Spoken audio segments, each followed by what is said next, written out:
On January 8, 1989, British Midland Airways Flight 92 experienced a devastating accident that resulted in the deaths of 47 people and left dozens more injured. The flight was operated by British Midland Airways, a prominent airline based in the United Kingdom. The aircraft involved was a Boeing 737-4Y0, a well-established and widely used airliner, which was en route from London Heathrow Airport to Belfast International Airport in Northern Ireland. The flight began with what seemed like a routine departure at around 8 p.m. local time, but the events that unfolded would forever alter aviation safety protocols and leave a lasting mark on the history of air travel. Flight 92 was being piloted by Captain Jeffrey G. H.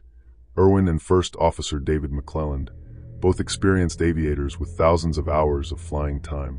On board were 118 passengers and 6 crew members, including the pilots. The flight was proceeding smoothly at first, cruising at an altitude of around 25,000 feet over central England. However, things took a sharp and tragic turn just moments after the plane encountered an unexpected mechanical issue.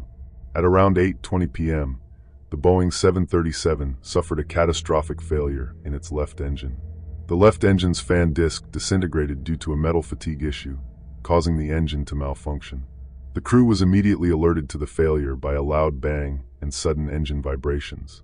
Despite the catastrophic engine failure, the pilots were still able to maintain control of the aircraft for a brief time. The crew followed the emergency procedures outlined for engine failure, and they initiated a left engine shutdown in an effort to stabilize the aircraft. However, a critical error occurred during this sequence. Captain Irwin, mistakenly thinking the aircraft's right engine had also failed, switched off the right engine instead of the left, which had already failed.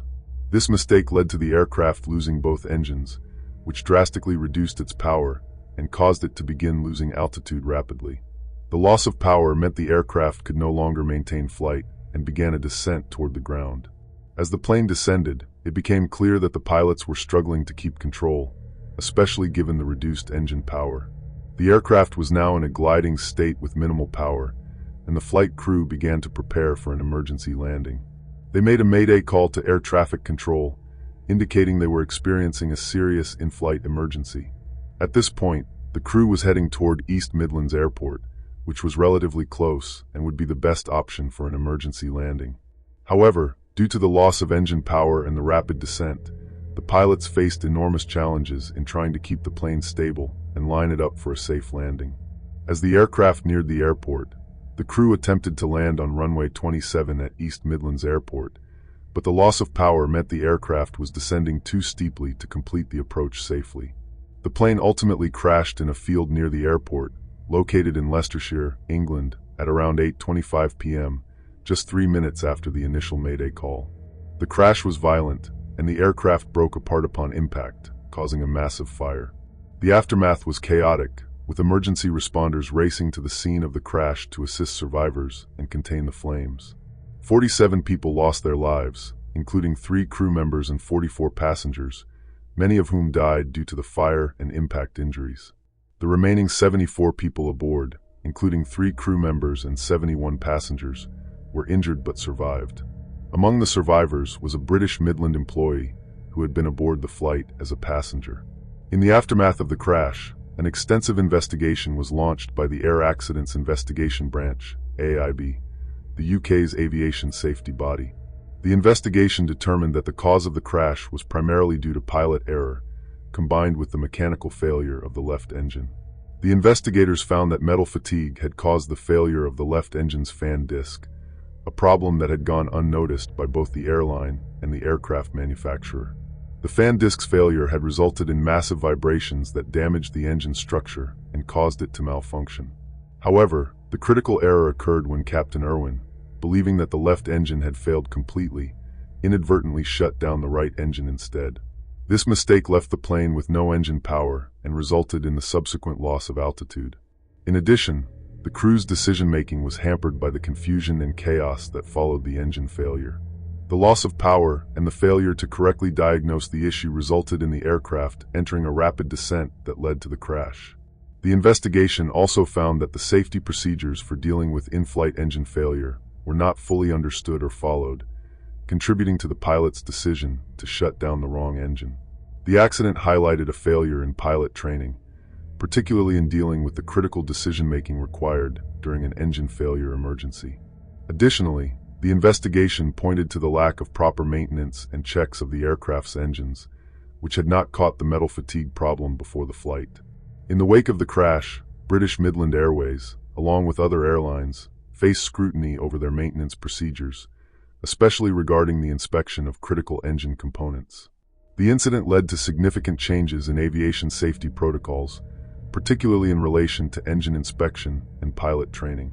There were also changes in the way cockpit drills and emergency procedures were taught to ensure that pilots were better equipped to handle complex situations, such as engine failure during flight. The crash of British Midland Airways Flight 92 became a turning point in the evolution of aviation safety. It underscored the importance of accurate decision-making, thorough training, and the need for pilots to rely on established protocols during emergency situations. It also highlighted the significance of preventative maintenance and the need for airlines to regularly inspect the structural integrity of their engines to avoid the kind of mechanical failures that contributed to the disaster. British Midland Airways Flight 92 is remembered as a tragic reminder of the fragile nature of flight and the enormous responsibility carried by both the pilots and the airlines to ensure the safety of their passengers. The investigation into the crash ultimately led to improvements in aviation safety worldwide, particularly regarding pilot training, emergency procedures, and engine inspection practices. The event remains a key chapter in the history of British aviation, where lessons learned from the tragedy continue to shape the way aircraft are operated and maintained today. The loss of 47 lives on that fateful night was not in vain, as the lessons learned from the crash contributed to a better and safer future for aviation. On October 2, 1996, Aeroperu Flight 603, a scheduled domestic flight from Jorge Chávez International Airport in Lima, Peru, to Piura, ended in one of the deadliest and most tragic crashes in Peruvian aviation history. The flight was operated by Aeroperu, a regional airline that primarily served domestic and international routes in South America. On board the Boeing 757-200 were 65 passengers and 5 crew members, all of whom tragically lost their lives. The flight's departure, scheduled for 6:10 p.m. local time, began like any other routine flight. The aircraft, a Boeing 757-200, was a modern and reliable airliner, and the crew had completed their pre-flight checks, ready for a journey that was supposed to be uneventful. However, mere moments after takeoff, things went terribly wrong. The aircraft experienced problems with its navigational instruments that would later be determined to be the cause of the crash. The issue stemmed from a malfunction in the aircraft's gyroscopic system, which provides critical data regarding the aircraft's orientation and altitude. This system uses sensors that measure and calculate the plane's position relative to the Earth's surface. In the case of Flight 603, the gyroscopes were improperly calibrated during pre-flight preparations, resulting in incorrect altitude readings for the pilots. These faulty readings led the flight crew to believe they were flying at a safe altitude, when in fact, they were descending into dangerous terrain. The Boeing 757 was climbing after takeoff, but the aircraft's faulty instruments misled the pilots, leading them to veer off course. The plane had departed from Lima, which is located on the Pacific coast, and was supposed to fly in the direction of Piura, a city to the north.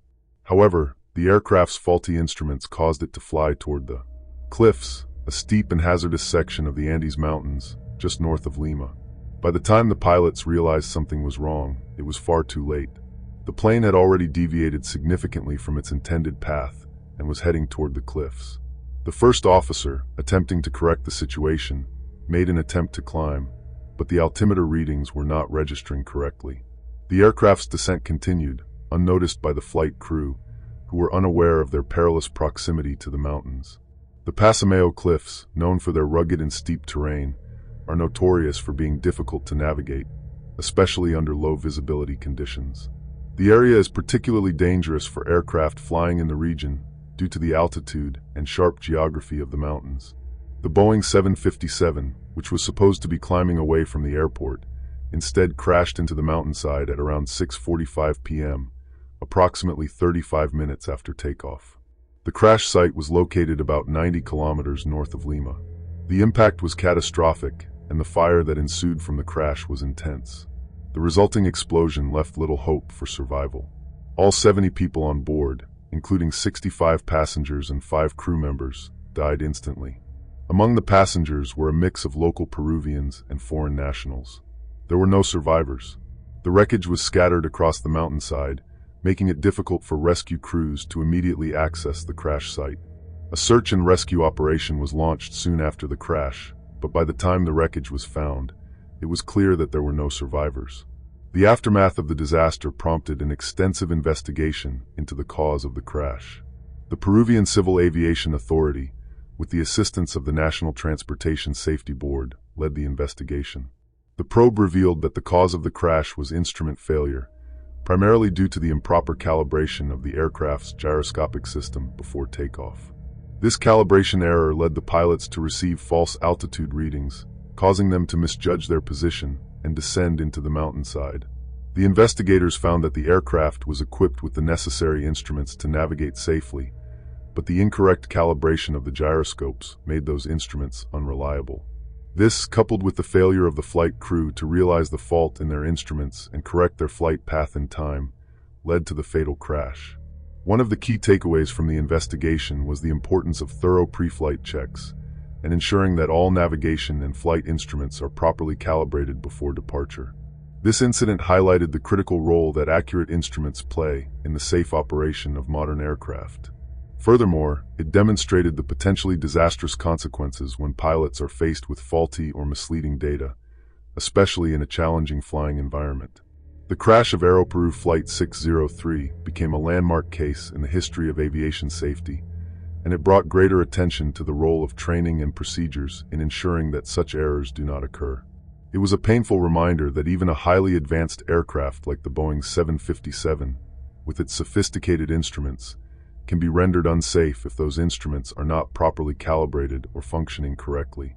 In the wake of the tragedy, there was an outpouring of grief in Peru, and memorials were held for the victims. The incident also led to changes in aviation protocols, with greater emphasis placed on proper calibration and checking instruments before every flight. Aeroperu, which was already a small airline with limited resources, was deeply affected by the crash, and it led to the airline's eventual closure in the years that followed. The legacy of Aeroperu Flight 603 serves as a stark reminder of the importance of attention to detail, protocols, and the sometimes unforgiving consequences of seemingly small mistakes in aviation. It also underlines the necessity of accurate data and pilot training in making split-second decisions in high-risk environments. Though the loss of 70 lives was a tragedy beyond words, it led to improvements in aviation safety measures and remains a key part of aviation history to this day. Aeroperu Flight 603 will always be remembered not just as a terrible disaster, but as a tragic lesson in aviation safety, and a somber reminder of the delicate balance between technology and human decision-making in the skies. On February 17, 2025, at exactly 14:13, tragedy struck when a Delta connection flight operated by Endeavour Air, a regional jet, crashed shortly after taking off from Toronto Pearson International Airport. The flight, bound for a nearby U.S. city, had been airborne for only a few minutes when a sudden and catastrophic mechanical failure occurred. Eyewitnesses reported hearing a loud, violent popping sound followed by a plume of thick black smoke rising into the sky. The aircraft, struggling to maintain altitude, veered off course and plunged into a dense, wooded area just outside the city limits. First responders, including fire crews and paramedics, rushed to the crash site, encountering difficulties due to the remote location and harsh winter conditions. As fire trucks fought the intense blaze consuming the wreckage, emergency teams worked tirelessly to locate and rescue any survivors. Tragically, there were no survivors among the 68 passengers and crew on board. The crash sent shockwaves through the aviation community and across the nation, as investigators quickly began scouring the wreckage for clues. Preliminary findings indicated the failure of a critical engine component, though it would take months of meticulous investigation to determine the exact cause of the disaster. The heartbreaking loss of lives left the people of Toronto and the wider world grappling with the profound grief and sorrow of yet another aviation tragedy.